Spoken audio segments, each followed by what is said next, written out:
तो सर आज आप सबका यहाँ पर इकट्ठा होने का क्या कारण है, क्यों बताएंगे जनता को? आज हमारे ऑनरेबल एलजी मनोज सिन्हा जी का डोडा में विजिट था, तो हमने उनसे टाइम लिया हुआ था। हमने अपनी जम्मू कश्मीर अपनी पार्टी का डेपुटेशन वहाँ पे दर्ज करवाया था और जो यहाँ की जेन्युइन डिमांड थी डोडा की, भद्रवा की, वो हमने उनको बताई कि यहाँ पे क्या क्या डिमांड्स ज़रूरत हैं। वो हमने उनको लिख कर भी दी और ऐसे भी बताई। तो जमा होने का तो कारण यही था। नहीं, एक चीज हमने देखा कि आपने बताया कि आपके क्या क्या था उसमें मांग, आपने क्या क्या की उसमें? तो एक तो सबसे पहले भद्रवा की तरफ से राठौर साहब ने डिस्ट्रिक्ट की डिमांड थी, हमारी डोडा की तरफ से था कि हर जगह जो डेवलपमेंट अथॉरिटी है वो काम कर रही है एक डोडा को छोड़ के। तो डोडा में आज तक डीडीए बनी ही नहीं, अगर डीडीए बनी तो वो वर्किंग में हुई ही नहीं डीडीए। मतलब यहाँ पे कोई डेवलपमेंट अथॉरिटी ही नहीं है, जिसकी वजह से कि पूरे डिस्ट्रिक्ट यहाँ डोडा में, मैं तहसील की बात करूंगा, एक सिंगल पार्क नहीं है। जब यहाँ डेवलपमेंट अथॉरिटी नहीं है तो वो काम कौन करेगा?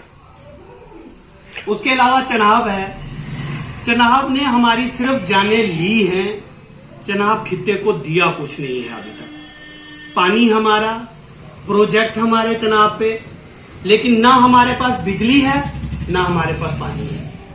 तो ये डिमांड्स थी हमारी जो हमने एलजी साहब को बताई, लिख के भी दी, जबान से भी बताई, और हमें उम्मीद है कि हमारी डिमांड्स पे वो सोचेंगे। जेन्युइन सी डिमांड्स हैं। मैं एक चीज पूछना चाहता हूँ कि एक वहां पे बात चली यूथ की कि यूथ ड्रग्स में आजकल इंडल्ज है, तो टूरिज्म को लेकर क्या आपकी पार्टी का पॉइंट रहा?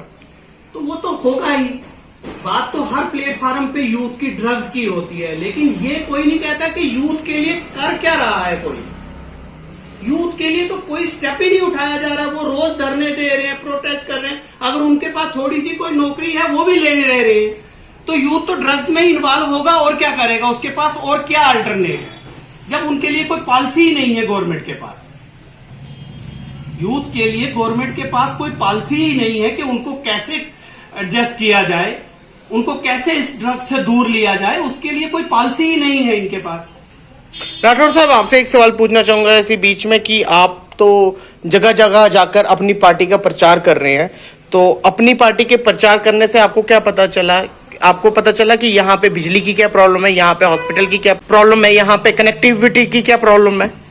देखिए, बड़ा अच्छा लगा मुझे कि फर्स्ट ऑफ ऑल मैं दिल से आपका शुक्रिया अदा कर रहा हूँ, बार बार मीडिया का शुक्रिया अदा कर रहा हूँ, क्योंकि आपको फोर्थ पिलर ऑफ कॉन्स्टिट्यूशन कहा जाता है।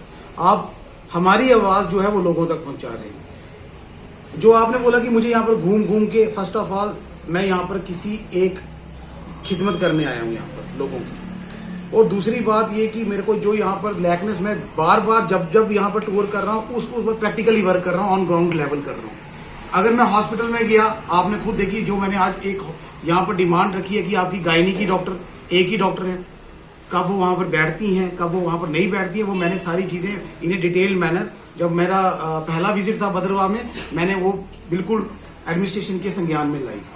सेकेंडली कि यहाँ एक पुअर इंफ्रास्ट्रक्चर, अगर आप देखा जाए, आपकी ये जो जमीन है, जिस जमीन पे हमारा एसडीएच भद्रवा का हॉस्पिटल बना हुआ है, देखी जाए कितना बाहर से कितना खूबसूरत लगता है। जितना बाहर से खूबसूरत लगता है, जब कोई अंदर पेशेंट जाता है तो उसको उतनी लैकनेस दिखाई देती है। वो किसका कसूर है? वो हम सीधी उंगली डालते हैं एडमिनिस्ट्रेशन पे, और वो वन ऑफ द हमारा एक मेन इशू था जो आज हमने प्रोजेक्ट किया है एलजी मनोज एलजी सिन्हा साहब के पास। आदिल जी, आप भी अपनी पार्टी का दामन थाम चुके हैं, आप भी एलजी साहब के पास गए, आपने क्या मांग रखी? देखिए, आज हम एलजी साहब के पास गए हुए थे अपनी पार्टी की तरफ से। तो हमारे साथ सलीम साहब थे, राठौर जी थे, मैं भी गया था। तो हमने भद्रवा के जो कुछ हमारे इश्यूज थे, वो इश्यूज का एक रिप्रेजेंटेशन दिया हमने। मैं तो पहले अपने ही इलाके की बात करूंगा, क्योंकि बहला में हमारा डिग्री कॉलेज का जो एक काफ़ी लंबे टाइम से एक डिमांड है कि वहाँ पे डिग्री कॉलेज दिया जाए। तो मुझे लगता है 3-4 साल से ये प्रोसेस चल रहा है, बट इसमें हम खाली आश्वासन ही मिल रहे हैं। इसमें अभी हमारे पास कोई मतलब कुछ आया नहीं। तो इस सिलसिले में आज हम वहाँ पे गए थे। 2-4 इश्यूज थे। एक ये डिग्री कॉलेज का था, उसके लिए एलजी साहब ने हमें कहा कि हम इसको देखेंगे कि अब इसको कुछ इस बारे में हम कुछ करेंगे।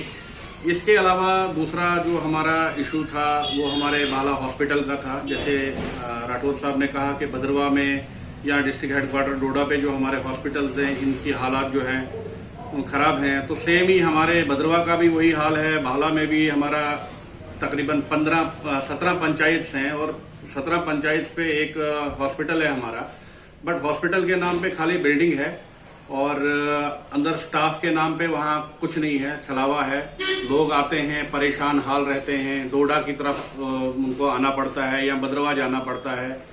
ये कुछ इश्यूज थे। इसके अलावा हमारा एक छोटा सा मतलब हेल्थ के रिगार्डिंग ही एक एम्बुलेंस हमारे पास वहाँ पे थी, जो मुझे लगता है 5-6 साल पहले एक एम्बुलेंस भी हमें हॉस्पिटल के लिए आई थी वहाँ पे, बट 2-3 बार हमने देखा कि उस एम्बुलेंस को वहाँ से शिफ्ट करके कभी ठाठरी लिया जाता है, कभी गुंदो पीएचसी को उन्होंने उसको अटैच कर दिया।